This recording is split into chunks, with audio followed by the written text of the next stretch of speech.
Good evening, everybody. Welcome to our preview of the top priorities CBF Virginia's office will be tackling during the upcoming 2025 General Assembly session.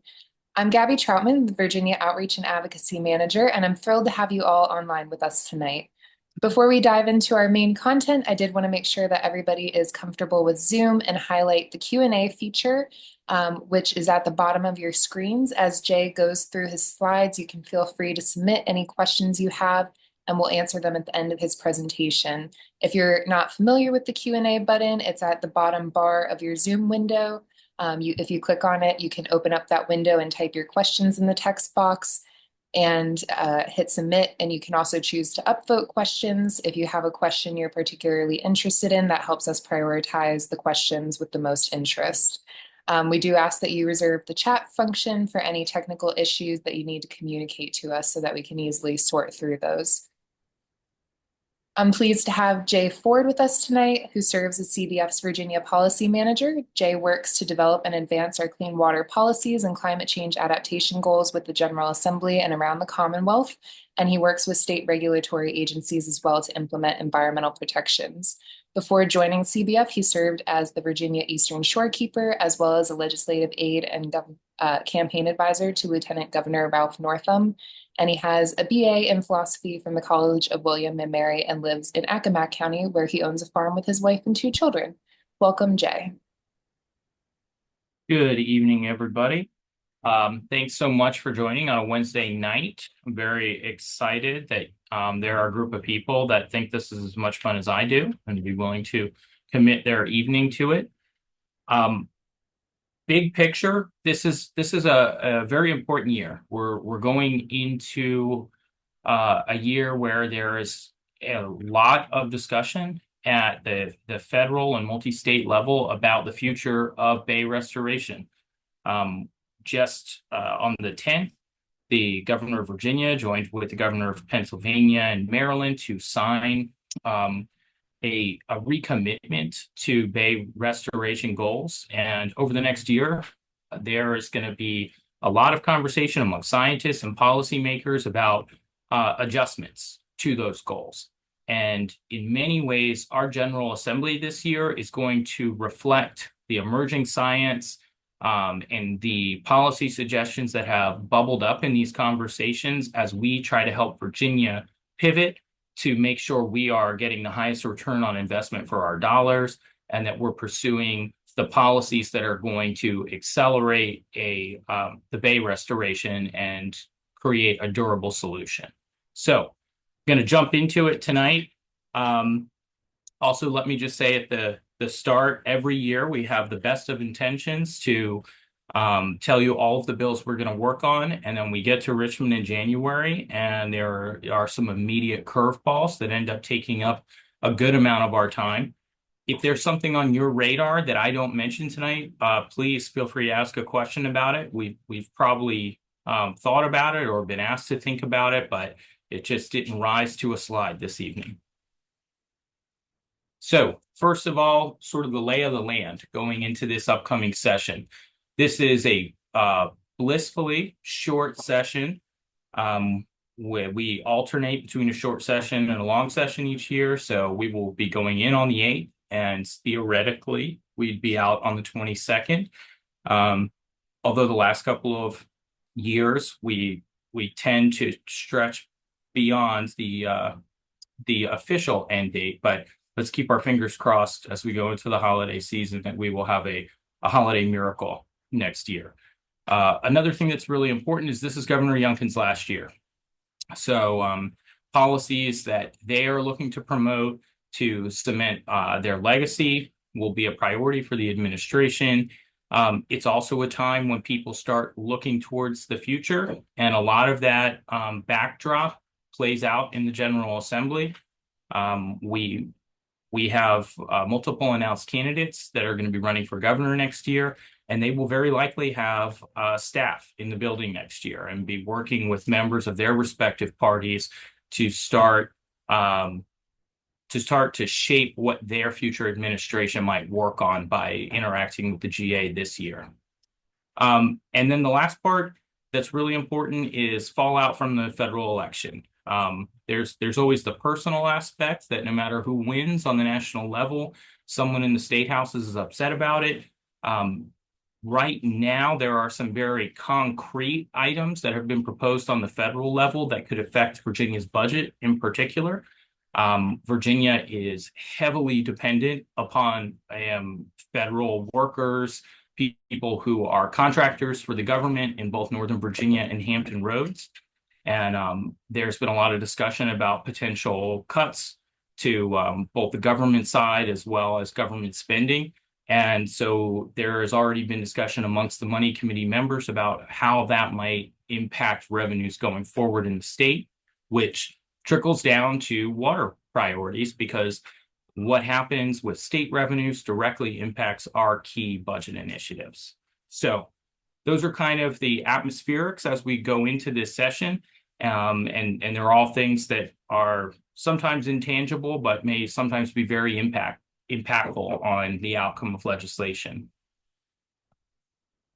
So every year, we work on a lot of bills, but the rubber meets the road on the budget. So that always gets a lion's share of our attention because we could have all the good intentions, but if we do not have the money to do the work and put the practices on the ground, then we're not going to make progress in cleaning up our waters. So this year, it's the second year of the biennium budget. So we're lucky in many ways. In the last General Assembly session, the governor and the General Assembly came together and fully funded our agricultural cost share program, which we've had that for a couple of years now, and it is already translated into tremendous on-the-ground results. We have had a couple of years of significant reductions in the agricultural sector. We still have a lot of work to do there, which is why it is so good to hear that today, earlier this morning, the governor announced his budget amendments to the biennium budget and did include some additional funding for future agricultural best management practices in the next biennium. I'll harp on this for a minute because I think a lot of people don't recognize just how inconsistent Virginia has been when it comes to funding our agricultural cost share program. We have had extreme swings between budget cycles. And that makes it very difficult for the great folks at our agencies, as well as our soil and water districts, to keep qualified staff in place and to develop consistent relationships with farmers around the state. So we are very supportive of making sure that moving forward, Virginia remains fully funded when it comes to the cost share program year after year, so we can continue to see progress. This upcoming year, we will be working with members on a budget amendment for the Stormwater Local Assistance Fund, or SLAF. This is an area that has been a bit neglected over the last couple of General Assemblies with stormwater funding lagging behind wastewater and cost share investments by a significant margin. We have many municipalities that are coming up on the next phase of their stormwater permits and will need to start getting projects on the ground. And so beginning to get new funds into this will be a top priority for us in the upcoming year. Additionally, the wastewater needs assessment was fully funded in year one of the budget. We did learn today that the governor has flagged some additional funds to the tune of about 17 million for wastewater. We're unsure if that is going into this current cycle or for the next budget cycle, but we're still glad to see that they're making good use of those funds for the wastewater sector.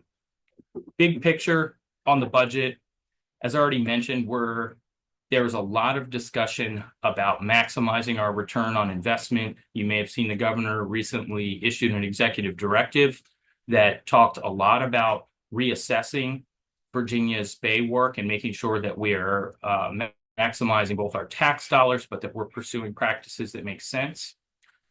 The Water Quality Improvement Fund is going to get a lot of attention in this upcoming session. There are plans that would pull these funds in all different directions. What we are going to be supporting this year is a study that pulls all of the stakeholders together and does a comprehensive review of the WQIF program, and comes in a future General Assembly session with recommendations to maximize return on these dollars. But it's really important to us that we don't see any of these three sectors disproportionately advantaged, because a cornerstone of the Bay Agreement and our Clean Water Blueprint here in Virginia is making sure that everybody's chipping in and everyone's doing their part. So we need to make sure that the importance of each fund is held up through the stakeholder process. I also would note that this morning the governor did propose money for the combined sewage overflow in Richmond to the tune of $50 million as well. Wetlands. You're going to hear a lot from us about our wetlands this year, and that is in part because we're going the wrong direction. When it comes to wetlands, Virginia is, we've been on a losing trajectory for some time now. And when you think about the Bay program and the Bay Agreement, most people think about water quality, but there are also habitat goals, wetlands being one of them. And we have been falling short of our mark for many years, despite having some strong wetlands laws on the books. And so this year, we're proposing a couple of solutions that would help us to start turning the tide when it comes to wetlands.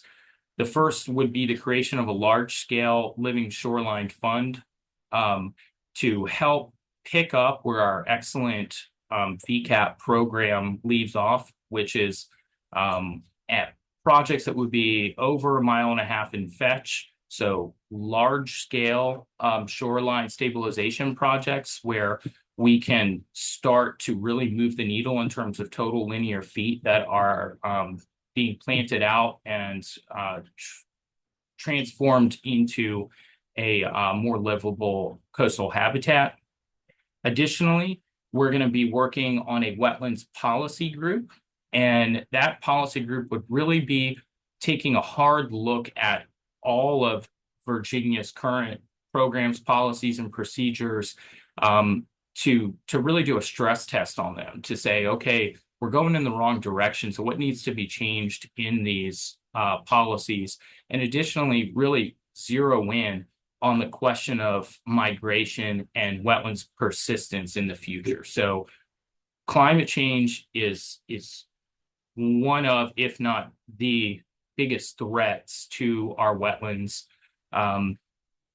The Virginia Coastal Resilience Master Plan projects that by 2080 we could lose as much as 80% of our existing tidal wetlands and over 50% of our non-tidal wetlands. These numbers are staggering. And until we start thinking long-term, beyond just what do we put on the ground right now, but what do we do to allow this to migrate in the coming decades, we're going to continue to lose. So this work group would start to wrap their head around this question for the state of Virginia as well. Climate resilience is going to be another hot topic this year. Today, there was an announcement from the governor that they intend to create a disaster recovery fund. This is in large part in response to the fact that Virginia almost every year has had a significant weather event that has brought unprecedented damage to inland parts of the state. And so at this point, we need a permanent mechanism to help those communities recover. But the other thing this really highlights is the fact that we have got to invest in our resilience dollars, because there's a much higher return on investment and lives saved by investing on the front end through programs like the Community Flood Preparedness Fund to help our communities adapt to these weather events and climate impacts, so we are not constantly having to come and rebuild. And so that is going to be a big conversation this year, particularly since the governor has proposed using some of what is of the regional greenhouse gas initiative funding to create the disaster fund. So we'll be talking with legislators about the importance of making sure we find funds to backfill the Community Flood Preparedness Fund, and more importantly, get us back into Reggie as quickly as possible. We will also be working with some of Virginia's tribal nations on ensuring that they are included in the Community Flood Preparedness Fund. They previously were eligible. The tribal nations are not currently eligible for this resilience funding, despite having some of the tribal territories that are most impacted by climate change and coastal flooding. So we think it is really important that they get named specifically in that grant fund as being eligible, so they can begin to have their communities adapt as well.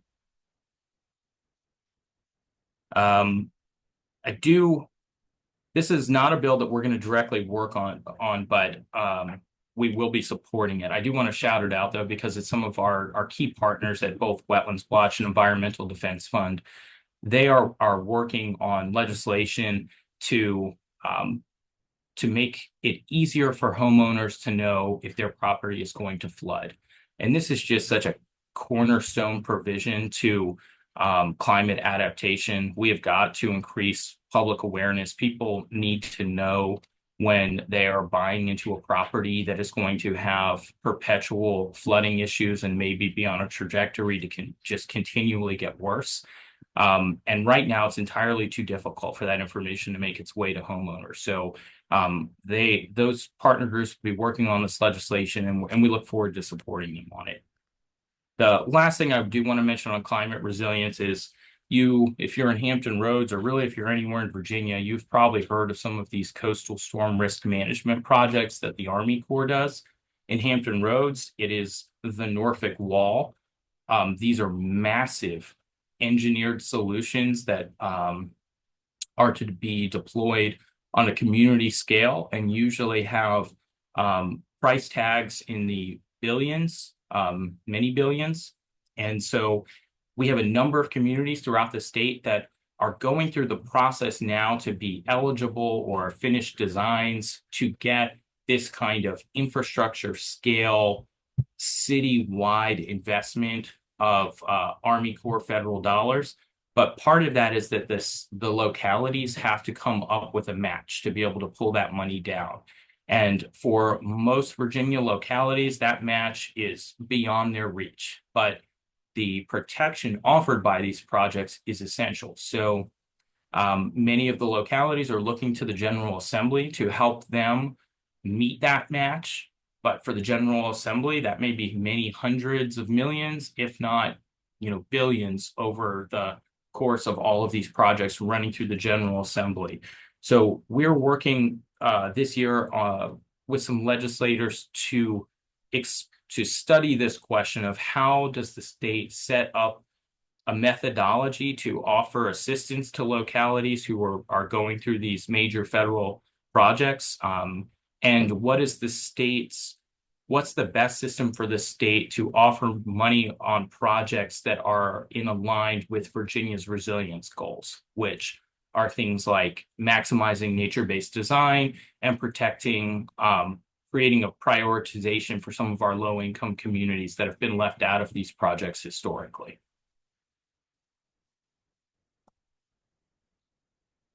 It wouldn't be a Bay presentation if we didn't talk about oysters in Menhaden. We're working on study issues for both of these fisheries. The mighty Menhaden, as many of you are likely aware, there is a study that had been developed at the Virginia Institute for Marine Science in partnership with key stakeholders all around the Bay watershed, both on the industry side as well as the conservation side. And everybody came out and said, okay, we have a methodology to answer the question, is Menhaden within the Chesapeake Bay being overfished? If anyone has ever followed this issue, you will have probably heard many times that people will say the fishery is healthy coast-wide. And we respond that the fishery being healthy coast-wide is not the same as a fishery being healthy within the bay, and that more data is needed to make that determination. So we had this study, we brought it to the General Assembly last year, and it did not make it very far. It kind of died unceremoniously in committee. We are hoping to bring that back this year. There has been a lot of additional eyeballs brought to the Menhaden issue, in part because of concerns around the impact of this fishery and the fish's availability on osprey populations. But this is something that, if we do not get the study moved forward, we will be caught on a hamster wheel where people will continue to say, we don't have the data to make a determination. And then when you ask for the data to make that decision, it doesn't get funded. So this will be a key issue for us this year as well. We've got to get to a place where we can talk definitively about impacts in the bay. One of our most delicious bills this year is going to be focused on oysters. One of my favorite topics. It's one because it's non-controversial, which is always great. Everybody loves oysters. And also, oysters are a major economic driver here in Virginia. What we are hoping to do this year is do Virginia's very first comprehensive oyster survey. It will give us a holistic look at the whole bay, where the populations are located, where they're thriving, where they're having a hard time, and which will really help us to, one, make more informed long-term management decisions for oysters, but it will also help the state and partners better target restoration efforts, because we'll know where we can be effective and make sure that any kind of dollars that are going into oyster restoration work are being very well spent. So there's a lot of benefits to that, and we're excited to work on that this year as well.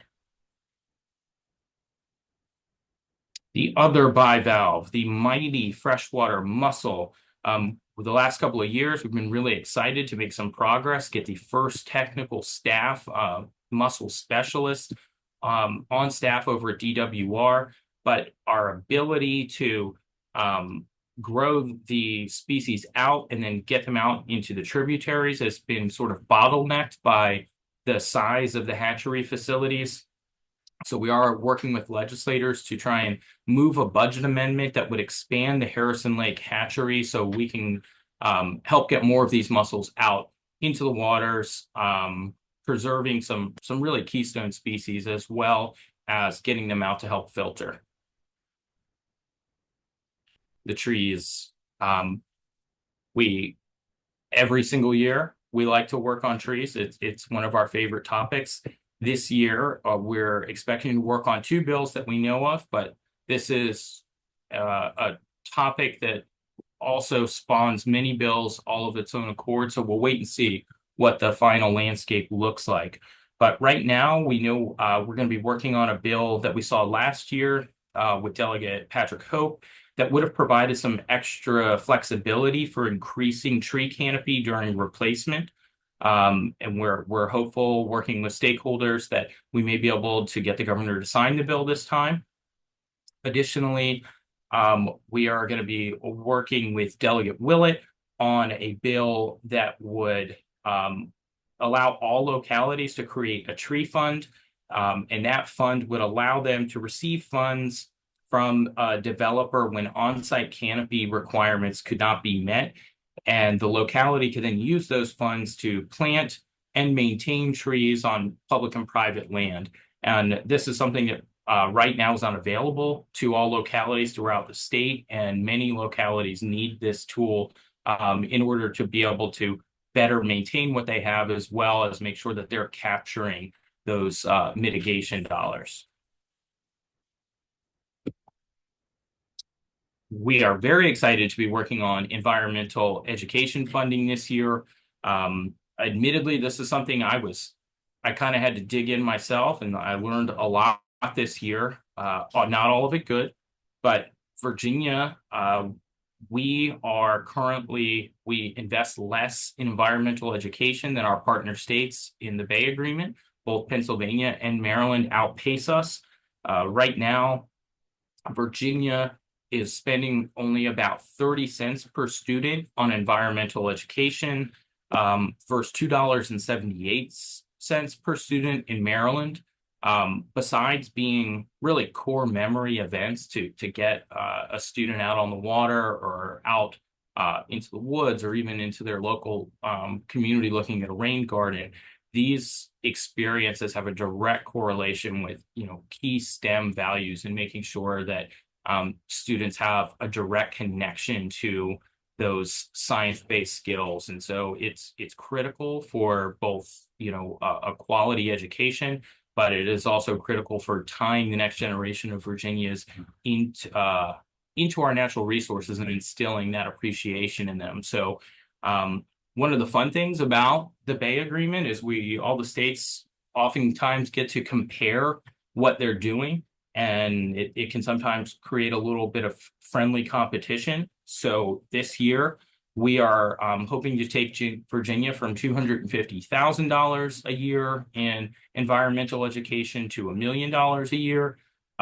We are going to continue in subsequent sessions to keep growing that amount until Virginia is the leader in investing in their students, and the other states are talking about trying to catch up to us.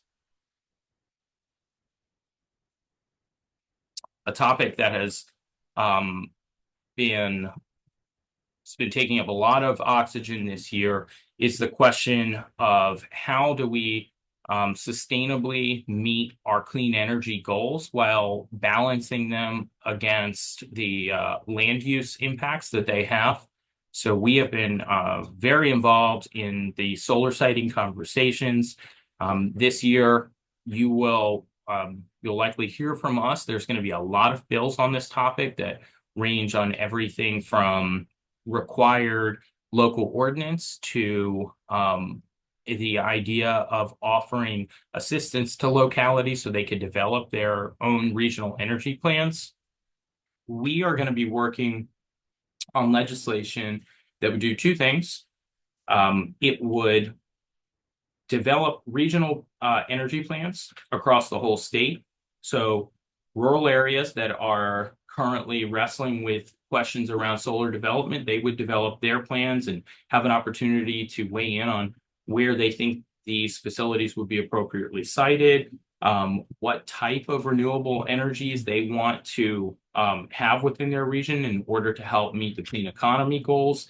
And all of that would help feed into the state plan. An important part is that this regional plan would also be our urban communities would also have to do this work.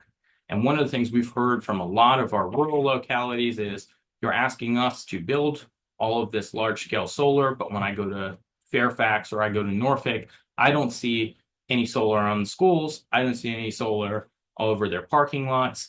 And, it's a fair statement. And so what we have really tried to work towards this year is how do we get the whole state excited about our Clean Economy Act goals? Because it's something we're really excited about. Being, the first state in the South to try and fully decarbonize our economy is huge. It's huge for climate goals. It's huge for water quality goals. Over 16% of airborne nitrogen to the Bay comes from fossil fuel emissions. So it is a significant sector that the longer we are on fossil fuels.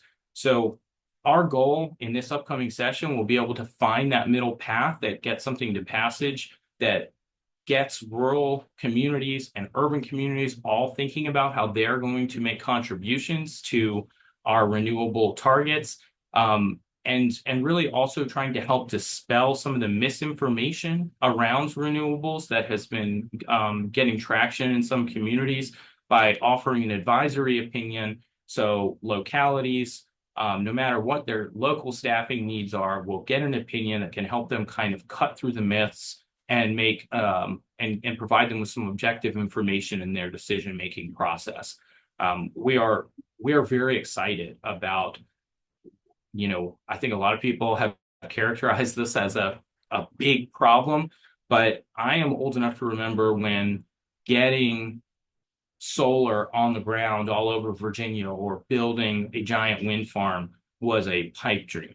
And so to have the ability to work through some of these tough questions about how do we balance forest canopy and how do we balance community, the community's vision for what they want their region to look like with how we're going to deploy solar. I think it's a good problem to have. And it's one that we've been really excited to work on because it lets us really help accelerate climate work here in Virginia while also making sure we are holding on to conservation values across the state. So I wouldn't hazard a guess where this one's going to go because there are going to be a lot of bills, but I will tell you all, stay tuned. You're going to hear a lot about this from us, and we do hope you'll engage.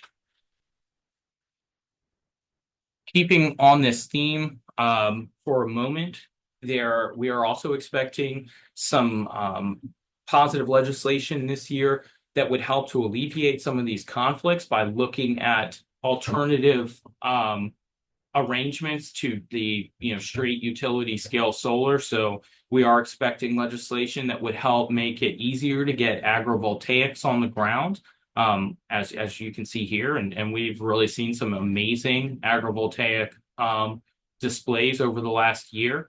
This, I believe, is blueberries integrated with solar panels. Additionally, we're expecting the Brownfields Incentive Program to come back as well. This fund has been on the books, but we haven't put any money in it yet. And essentially what this would do is incentivize developers to locate on what are known as brownfields. These are severely degraded sites, and locate solar facilities there. And then there will also be legislation this year that would encourage additional growth on what's known as previously developed lands. And in code, that is really anything that we have built on. So it's a parking lot, it's a old industrial site, it's a big box building, but we're growing the required amount of energy to come from those sites will help us balance our conservation goals while also accelerating some of the smaller scale solar projects in the built environment.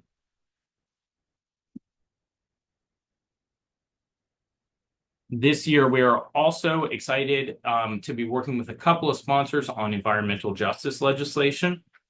We know Delegate Simons is going to be bringing back her Healthy Communities bill, which through the comprehensive plan process directs communities to identify major pollution sources, as well as thinking through policies that would help them mitigate those impacts for their community. And it also aims to help increase civic engagement around these major pollution projects. Apologies, folks. I had something stuck in my throat there. This year, we're also going to be working on a number of pieces of legislation that deal with emerging contaminants. There will be legislation on PFAS. We're also expecting multiple pieces of legislation to deal with microplastics. We are going to be working directly on a budget amendment that would look at microplastics presence in biosolids and trying to tackle the question of how they are being mobilized on agricultural fields and making their way into the Chesapeake Bay. Microplastics, kind of from beginning to end, have an environmental impact. They are deeply connected to fossil fuels. They are microplastic production and petroleum products and fossil fuels are inextricably linked. So there's this impact on the front end. But one of the questions we're tracking closely is what happens on the backside. And some of the initial research has shown that once microplastics make their way into the Chesapeake Bay, more than 90% of the microplastics that enter the bay never leave. And so the Chesapeake Bay and this system is serving in some ways as a filter, preventing these things from moving their way out. But it also means that we are year after year seeing this sort of exponential growth of microplastics within the bay system. Um, at this time, there really has been surprisingly little research on microplastics. We are sort of anxious to get the ball moving so we can better understand how they're moving into the system. And then in future years, hope to better understand what the appropriate solutions will be to prevent them from making their way into our waterways in the Chesapeake. Before I move on to the next slide, just maybe in anticipation of a question, I do want to note that a lot of this session is going to have, there's going to be a lot of discussion around data centers this year as well. There was a recent report released from JLARC. It showed that unconstrained data center growth could almost triple Virginia's energy usage. It's a really staggering and sobering figure. And so there's going to be a lot of discussion around that.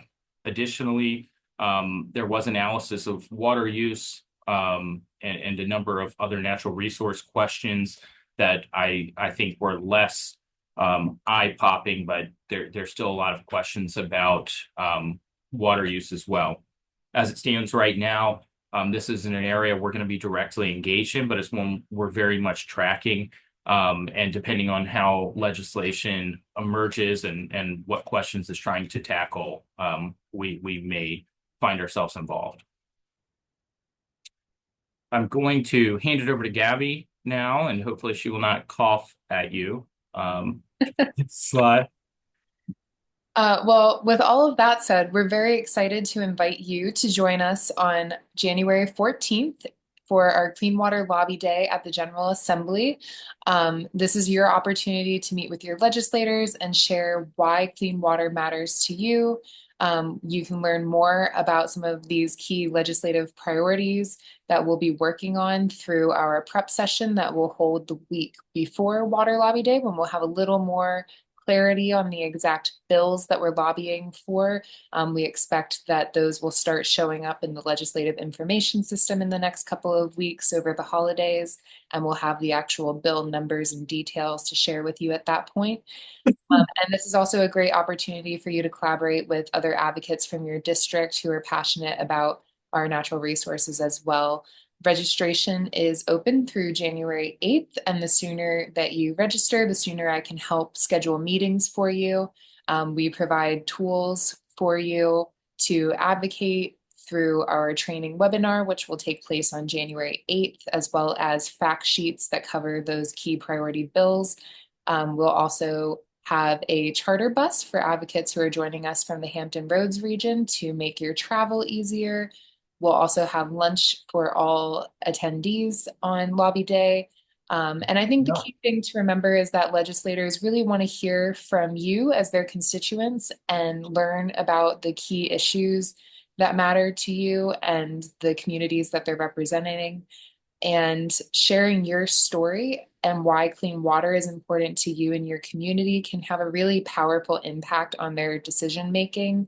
And if you haven't attended a lobby day before or met with your legislators before, this is a really great opportunity because you won't be going in alone. Other advocates who are from your district will join you in your meetings, and we'll also have CBF staff on hand as well as staff from our many partner organizations to provide assistance with your meetings if you do happen to be from a district that doesn't have additional advocates. So it's a really great opportunity, and people who've joined us in the past have thought it's a great entryway if you haven't participated in a lobby day before or haven't met with your legislators in the past.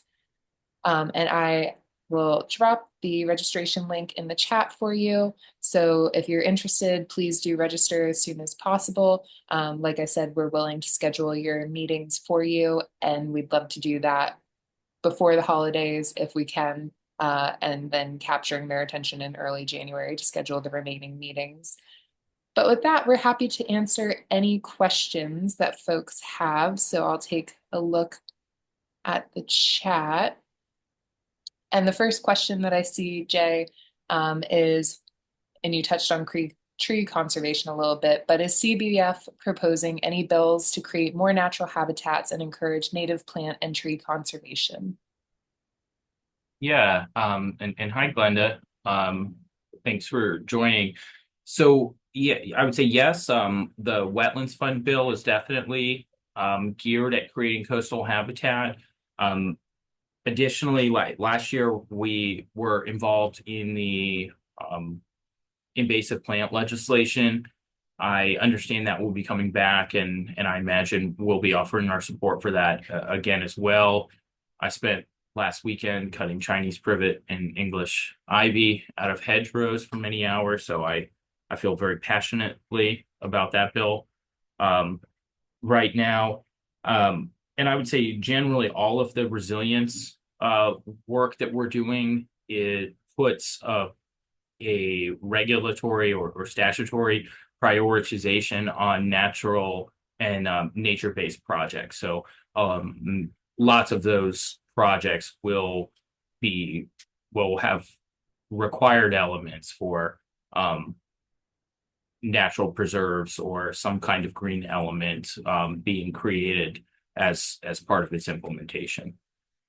The second question that I see says, besides menhaden, there are important anadromous fish that need more riverbed to help spawning. Ashland Mill Dam has recently been removed, but is CBF doing anything to help get other dams removed? Yeah, thank you. That's a great question. Um, I do think there's going to be some conversations this year around dams. The current administration's been very focused on dam safety as the concept, and those funds are largely focused on um, identifying high hazard dams and then providing funding to make sure they don't fail and impact folks downstream. But there has been a lot of discussion about having the state go after federal dollars to work in dam removal. We're really excited to hear about the Ashland Dam. This is something we've had our eyes on for many years at this point, and I think 5 years ago everyone thought it was just a twinkle in someone's eye. So when it finally came to pass, we're really thrilled, and um, I think we have obviously a big commitment to the fisheries, and so when those types of projects can be identified, we're really happy to help. Um, Identify funding sources both within the state or if possible try and find some federal money to make things happen. The next question I see says, will the Wetland Bill 1 encourage localities to identify areas for tidal wetlands migration? And 2, identify what authority cities and counties and towns need to plan for tidal wetlands migration? Yeah. I think those are two questions that would be on the work group's mind. Right now we don't contemplate that. When we passed the last tidal wetlands bill, there was a lot of hope that by including language that said you have to account for sea level rise, that the the agency and the wetlands board would read that as we need to know where this is going to migrate in future years. Unfortunately, that has not been the standard response, and in some instances, the read of responding to sea level rise means I should engineer something that can just be higher than the projected sea level rise rather than um, projects that can migrate over time and continue to offer those same ecosystem services. So that's something that I think needs to both be addressed in the existing guidance, likely through a revision process, but it's I imagine that this wetlands group would have to think through a number of other policy changes to make that possible for localities.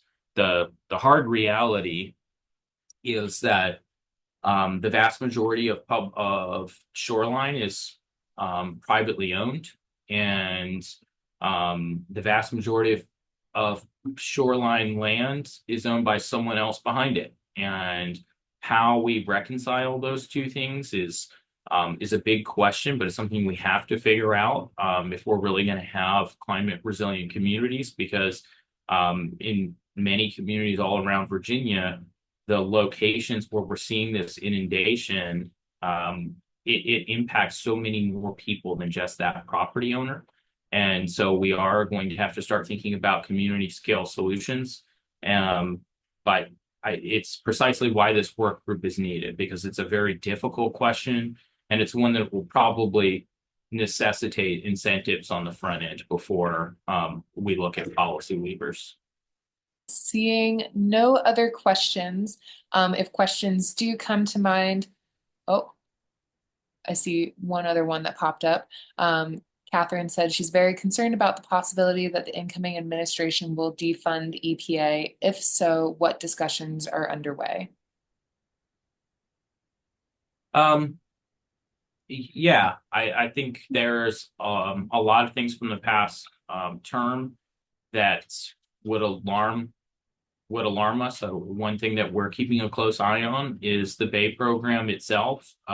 There was a proposal in the last Trump administration's budget to defund the Bay program and taking it to $0. Obviously, that would be very problematic. I will say the political landscape and the particular around estuary issues and the Bay program has changed significantly. We're heartened by the fact that we were able to work with the congressional delegation in Virginia and bring a bipartisan letter together supporting both the Bay program as well as recommitting to the Bay Agreement.